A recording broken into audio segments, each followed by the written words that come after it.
Por que Canudos foi destruída? Porque dizia ser governada por uma monarquia divina ou porque tinha uma proposta diferente para a organização social, econômica e política da sociedade? Proposta essa que poderia se espalhar pelo país provocando uma revolução social, política e econômica com mudança de regime. A destruição de Canudos foi motivada por uma combinação de fatores políticos, sociais, econômicos e religiosos, que se entrelaçaram para justificar o massacre. Embora a alegação de que o movimento defendesse uma monarquia divina tenha sido usada como pretexto pelo governo republicano, a principal ameaça estava na proposta alternativa de organização social, econômica e política que desafiava as estruturas de poder vigentes. Abaixo, uma análise detalhada.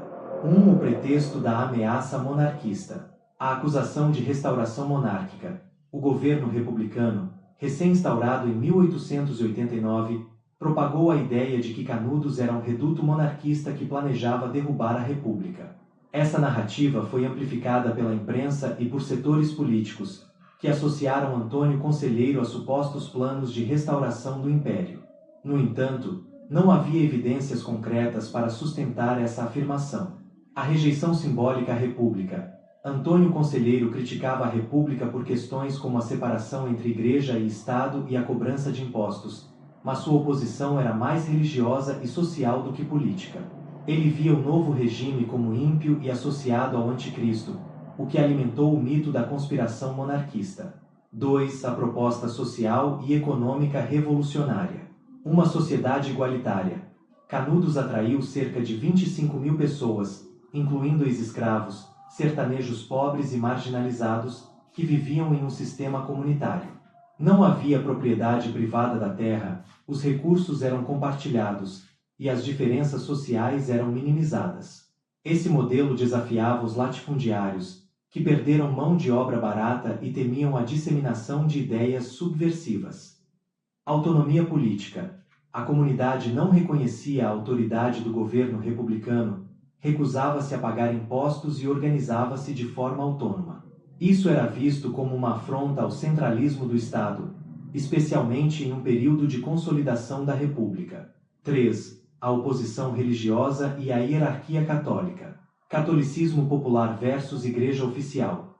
Antônio Conselheiro pregava um catolicismo não alinhado à hierarquia eclesiástica, misturando práticas locais e mensagens de justiça social. A Igreja Católica, aliada ao Estado, via isso como uma ameaça ao seu controle espiritual e apoiou a repressão ao movimento. O caráter messiânico de Conselheiro, sua imagem de líder religioso, que se autoproclamava enviado por Deus, gerou medo de que seu poder espiritual minasse a autoridade tanto da Igreja quanto do governo. 4. Interesses econômicos dos latifundiários. Perda de trabalhadores. A migração em massa para Canudos deixou fazendeiros sem mão de obra, agravando conflitos por terras e recursos. Os coronéis do sertão pressionaram o governo a intervir, alegando que a comunidade era um foco de banditismo. Resistência à exploração. A proposta de Canudos de uma vida autossustentável, sem submissão aos grandes proprietários, representava um risco ao sistema oligárquico baseado no latifúndio e na desigualdade. 5. A repressão estatal como lição política. Consolidação do poder republicano. A República, ainda instável, usou a guerra para demonstrar força e unificar o país sob sua autoridade. A destruição de Canudos serviu como exemplo de repressão a qualquer resistência ao regime. Violência simbólica. A decapitação de Conselheiro, a exibição de sua cabeça como troféu e o incêndio total do arraial foram atos calculados para eliminar qualquer vestígio de resistência e desencorajar movimentos similares. Conclusão. Canudos foi destruída não por ser uma ameaça monarquista real, mas porque sua proposta de sociedade igualitária desestabilizava as estruturas de poder da República, da Igreja e dos latifundiários. O governo republicano, aliado a esses grupos, usou a narrativa do fanatismo religioso e da subversão monarquista para justificar um massacre que visava suprimir qualquer alternativa ao modelo vigente. Como escreveu Euclides da Cunha em Os Sertões, o conflito foi um crime da sociedade contra aqueles que ousaram desafiar a ordem estabelecida.